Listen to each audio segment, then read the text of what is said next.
I handed a stranger a coffee mug that said, "World's Okayest Husband," and watched him drink from it without flinching. The man sitting at my kitchen table was not my husband. I didn't know that yet. But my stomach dropped the second he lifted that mug to his lips, and I stood there on the tile floor in my socks thinking, I don't know who this person is. Let me back up. Because this story goes places I still don't fully believe, and you need to understand how completely, thoroughly normal everything seemed before it all came apart. I met Daniel Mercer at a work conference in Nashville about 3 years ago. I was 31, he was 34. Tall, dark-haired, easy laugh that made everyone in a room turn toward him. He sold commercial insurance. I was a project manager for a mid-sized construction firm. We ended up at the same hotel bar on a Wednesday night, talked until 2 in the morning, and exchanged numbers. He texted me before I was even on my flight home the next day. That felt significant. Guys who actually follow through felt rare. We dated long distance for 8 months. He was in Columbus, I was in Cincinnati, about 2 hours apart, and then he moved down to be with me. He got a regional sales position that let him work from home 3 days a week. Everything was moving in the right direction. We were careful. We took our time. He met my parents at Thanksgiving. My mom loved him.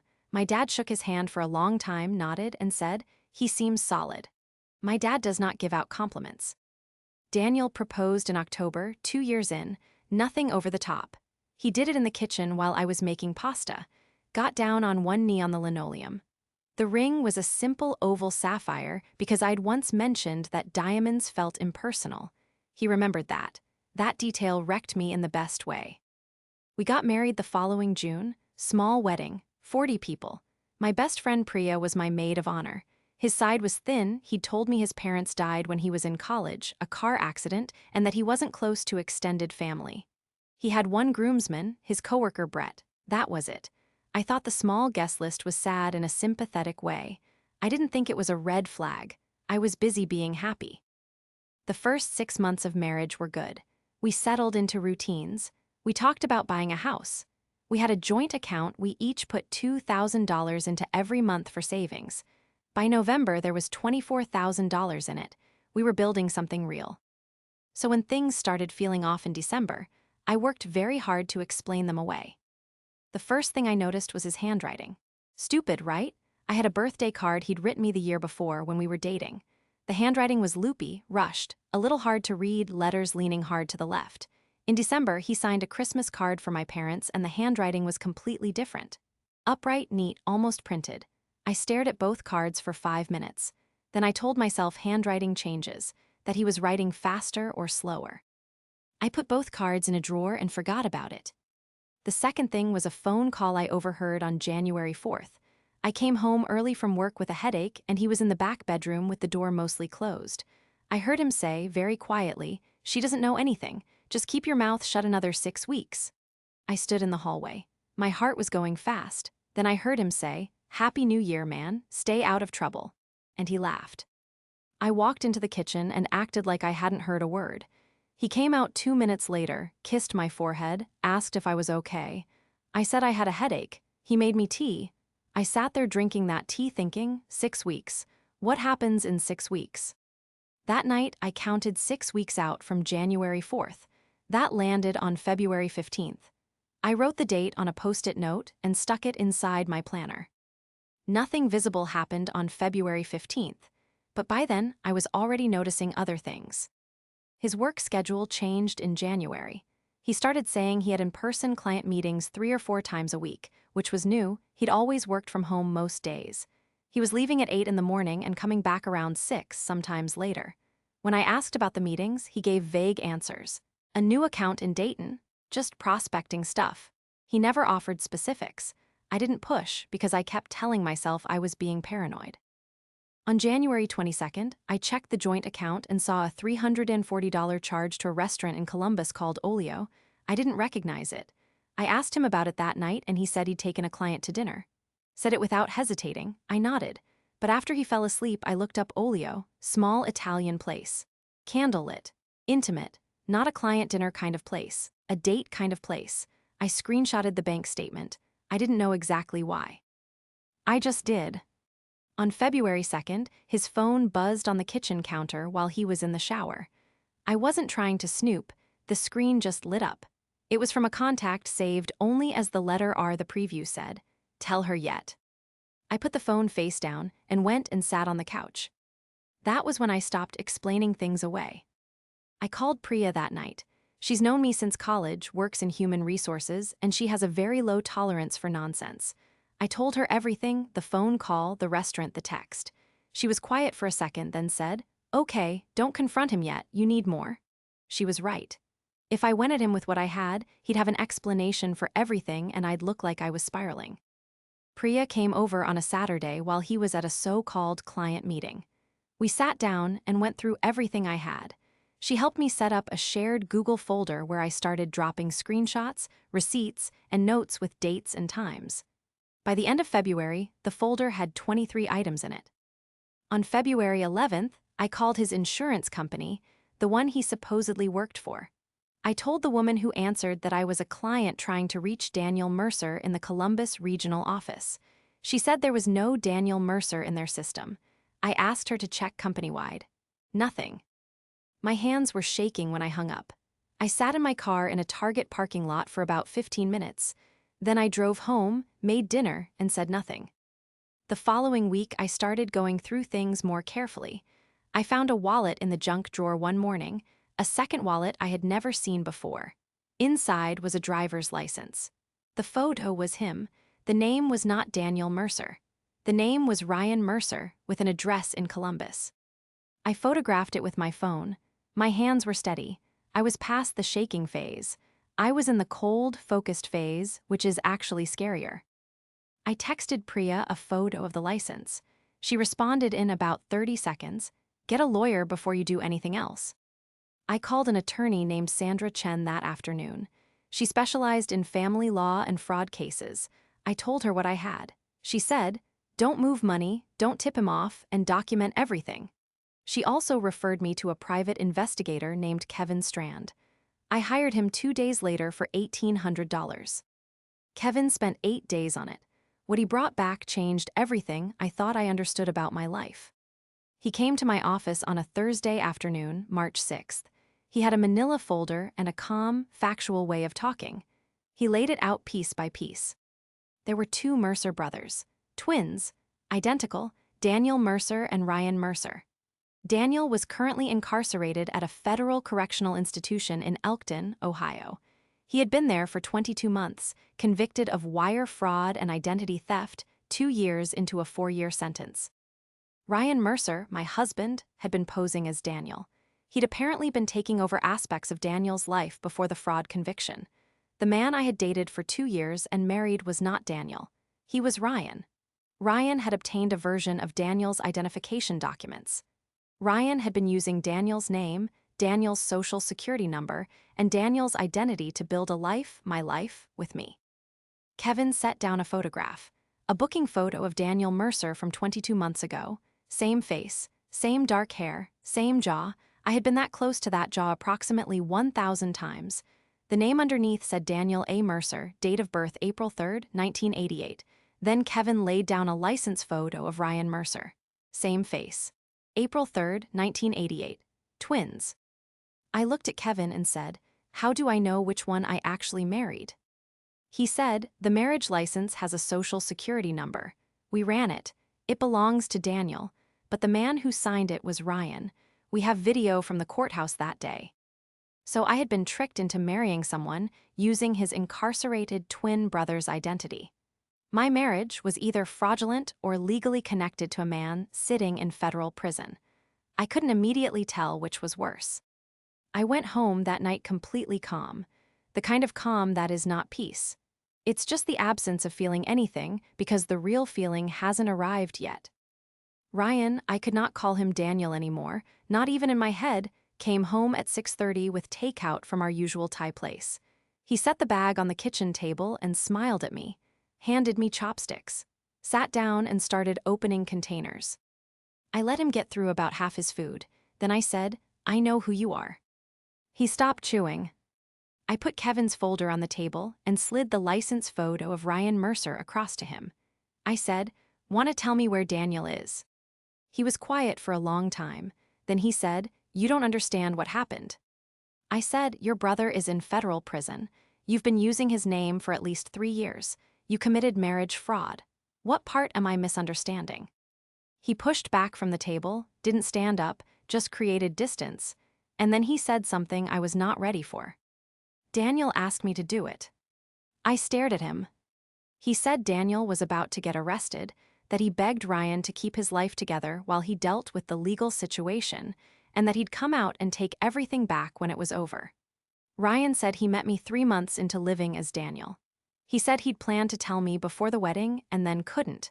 He rubbed his face with both hands and said, "I was in love with you." I stood up, picked up the Thai food, and put it in the trash. Then I said, "Get out of my house." He said his name was on the lease. I said, "Daniel Mercer's name is on the lease. You're not Daniel Mercer, so get out." He took his car keys and a jacket and he left. I locked the deadbolt. I sat down on the kitchen floor for about 10 minutes. Then I got up, called Sandra Chen's after-hours line, and left her a message. That was a Thursday. By Monday, everything had exploded. Somewhere between Thursday night and Saturday morning, Ryan told his family what happened. I know this because I started getting calls from a number I didn't recognize on Friday. The first voicemail was from a woman named Carol, Ryan and Daniel's aunt, the one who'd raised them after their parents died. She said I needed to understand the full picture before I did anything drastic. I did not call Carol back. The second call was from Brett, the same Brett who had been the groomsman at my wedding. He left a 9-minute voicemail. 9 minutes. He said Ryan was a good person who made a mistake out of love. He said I should think about what going to the police would do to a man who clearly cared about me. I texted Brett one sentence, "Please do not contact me again." On Saturday, a woman named Michelle texted me. Ryan's sister, someone I had never once heard mentioned in 3 years. She sent a wall of text about family loyalty and bad choices and hearts being in the right place. She called what Ryan had done a technicality and said she was hoping to appeal to my reasonableness. I screenshotted it and sent it straight to Sandra Chen. The only person who didn't contact me to defend Ryan was Priya, because Priya was calling me twice a day to check on me, bring me food, and sit with me on my couch. She came over Saturday night with wine and a lasagna she'd made herself, and she sat next to me and said, "You are not crazy. This is insane. None of it is your fault." She said it plainly, not to be comforting, but because she meant it. That was exactly what I needed. Sandra Chen filed for an emergency annulment on Monday morning, citing fraud as the basis. Because the marriage had been entered into under a false identity, there was a strong legal case that no valid marriage had ever existed. She was also in contact with federal authorities because what Ryan had done, using his brother's identity to enter into a legal marriage contract, was a serious crime layered on top of everything Daniel had already been convicted of.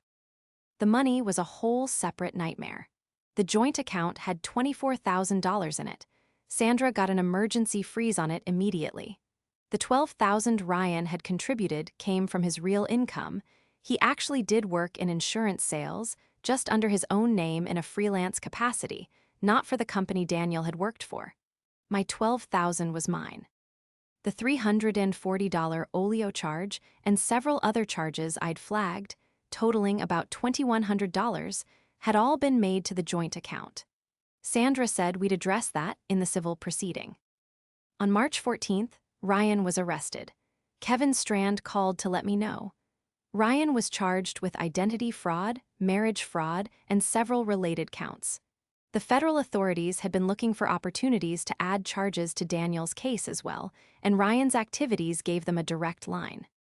The Olio restaurant, that candlelit Italian place in Columbus where he'd spent $340, turned out to be where he'd been meeting his actual girlfriend, a woman he'd been seeing for almost a year. Priya found her Instagram. She was a personal trainer in Columbus. She didn't know about me either.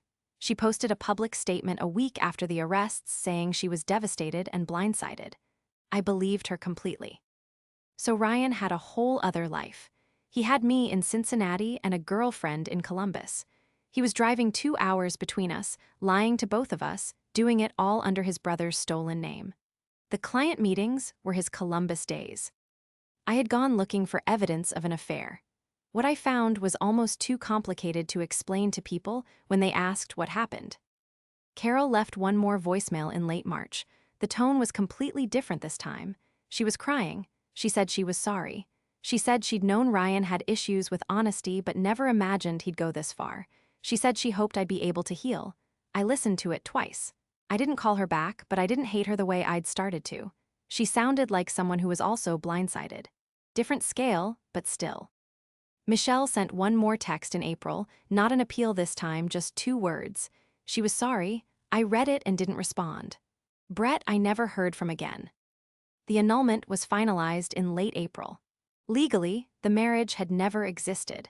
The joint account was unfrozen. My $12,000 came back to me. The $2,100 in fraudulent charges was refunded from Ryan's portion per the civil agreement Sandra negotiated. The rest was held pending his criminal case. My parents didn't get the full story until April. I told them in March that Daniel and I were separating due to serious issues and I'd give them more when I could. When I finally sat them down and told them everything, my dad was quiet for a long time. Then he said, I shook that man's hand. I said he seemed solid. He said it like it physically hurt him. My mom cried and then got angry, which is her normal order of operations. She kept saying, how do people just do this? How do they do this to someone? I didn't have an answer. I still don't. I moved apartments in May. I couldn't stay in the place where I'd made him tea and handed him that stupid coffee mug and said goodnight every night for 6 months not knowing who he actually was. I found a 2-bedroom on the other side of town, closer to Priya. I painted the living room a dark green that I love. I got a cat, a large orange one named Gerald, who sits on the windowsill and judges everyone equally. Priya came over the first weekend in the new place, and we spent 6 hours putting together furniture from IKEA and then ordered pizza. I laughed more than I had in months. Real laughing. Not the kind where you're just trying to seem okay. Ryan's trial was set for September. I gave a witness statement over the summer. I told the facts clearly and left out nothing. I didn't attend the trial itself. I didn't need to see it in person. Sandra called me afterward to say he'd been convicted on 4 counts and sentenced to 31 months. Added to Daniel's existing sentence, both Mercer brothers were going to be in federal prison at the same time. There's an irony in that I could not have writ if I tried. The Columbus girlfriend, her name was Tara, reached out to me once that summer and asked if I wanted to talk. I thought about it for 2 days. Then I said yes and we met for coffee. It was one of the stranger afternoons of my life. We compared notes. He'd told her his name was Ryan Mercer, but that he was going through a painful divorce, which explained the secrecy and the absences. She'd believed him. She was also rebuilding.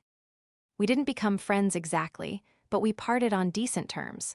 Sometimes 2 people's worst luck overlaps, and all you can do is nod at each other. I think about the handwriting a lot. That birthday card with the loopy leftward letters, and then the Christmas card with the neat upright print. Ryan was right-handed. Daniel, apparently, is left-handed. Almost no one would notice that. But I noticed it and I explained it away, and sometimes I still wonder if I could have caught it sooner. Sandra and Priya have both told me to stop doing that. They're right. I'm working on it. The sapphire ring I gave to my mom. She didn't want it at first, but I told her to keep it because it was a genuinely beautiful ring and it wasn't the ring's fault. She put it in her jewelry box. Every once in a while, she sends me a photo of it on her finger with a caption that just says, repurposed. That makes me laugh every time. What I know now that I didn't know a year ago, I'm more careful, but I'm not scared. Those are different things. Being scared would mean I stopped trusting anyone. Being careful means I pay attention to the small things. The handwriting, the vague answers. The way someone holds their phone when a text comes in. I don't explain those things away anymore. I look into them. That sounds exhausting, but it isn't really. It just means I take myself seriously. I'm not dating anyone right now. That's not because I'm damaged. It's because I spent the summer rebuilding things that were mine, my apartment, my savings, my routine. I put $3,000 back into a savings account in my name, only that increases automatically by $500 every month. I'm taking a project management certification course on Thursday nights. Gerald requires significant attention, and he gets it. Ryan Mercer will be out in a few years. I try not to think about that. Sandra says there's very little he can do to affect my life at that point. I believe her. The last time I heard Ryan's actual voice was that Thursday night at the kitchen table when he said, I was in love with you like it explained something. Like love is a reason to erase someone's understanding of their own life. It doesn't explain anything. It's just what people say when they can't defend what they did. I don't hate him. That would require energy I've put somewhere else. What I do think about is this. For 6 months, I handed him his coffee every morning, sat across from him at that table, slept next to him, told him things about myself, and planned a future with him, and he let me do all of that knowing exactly who he was and who he wasn't. Every single day was a choice he made. I didn't know I was making choices too, but I was. I chose to trust him. That choice was based on information he deliberately falsified. That's not my failure. That's his. I'm okay, actually okay. Not performing it so people stop asking, actually okay. Gerald is asleep on my lap right now. The green wall in the living room looks really good in the afternoon light. Priya is coming over Saturday and we're going to a farmer's market and then watching something stupid on television. Life is smaller than I thought it would be at 32 and also a lot more mine. That's what I came back to in the end, things that are actually mine. So here's what I want to know from you. When I overheard that phone call in January, she doesn't know anything, just keep your mouth shut another 6 weeks. Should I have confronted him right then? Or was waiting and gathering evidence the right call? Because I go back and forth on that one constantly, and I'd genuinely like to hear what you think.